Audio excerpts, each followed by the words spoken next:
Mr. Co-President Nigel Farage, Freedom and Democracy. Well, good morning, Mr Van Rompuy. You've been in office for 1 year, and in that time the whole edifice is beginning to crumble.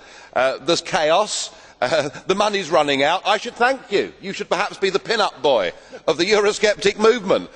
But just look around this chamber this morning. Just look at these faces. Look at the fear. Look at the anger. Poor old Barroso here looks like he's seen a ghost. You know, they're beginning to understand that the game is up. And yet, in their desperation to preserve their dream, they want to remove any remaining traces of democracy from the system. And it's pretty clear that none of you have learned anything. You know, when you yourself, Mr Van Rompuy, say that the euro has brought us stability, I suppose I could applaud you for having a sense of humour, but isn't this really just the bunker mentality? You know, your fanaticism is out in the open. You talked about the fact that it was a lie to believe that the nation state could exist in a 21st century globalised world. Well, that may be true in the case of Belgium, who haven't had a government for 6 months, but for the rest of us, right across every member state in this union, and perhaps this is why we see the fear in the faces, increasingly people are saying, we don't want that flag, we don't want the anthem, we don't want this political class, we want the whole thing consigned to the dustbin of history.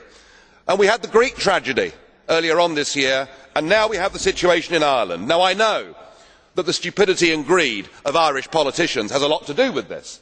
They should never ever have joined the euro. They suffered with low interest rates, a false boom and a massive bust. But look at your response to them.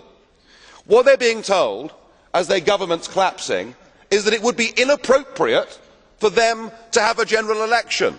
In fact, Commissioner Rehn here said they had to agree their budget first before they'd be allowed to have a general election.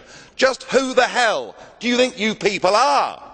You are very, very dangerous people indeed. Your obsession with creating this euro state means that you are happy to destroy democracy. You appear to be happy for millions and millions of people to be unemployed and to be poor. Untold millions must suffer so that your euro dream can continue. Well, it won't work, because it's Portugal next. With their debt levels of 325% of GDP, they're the next ones on the list, and after that I suspect it will be Spain. And the bailout for Spain would be 7 times the size of Ireland, and at that moment all of the bailout money has gone. There won't be any more.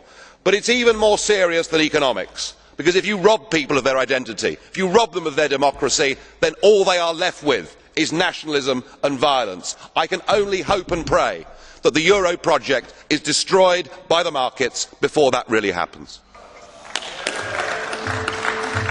Thank you. The next speaker, Madame.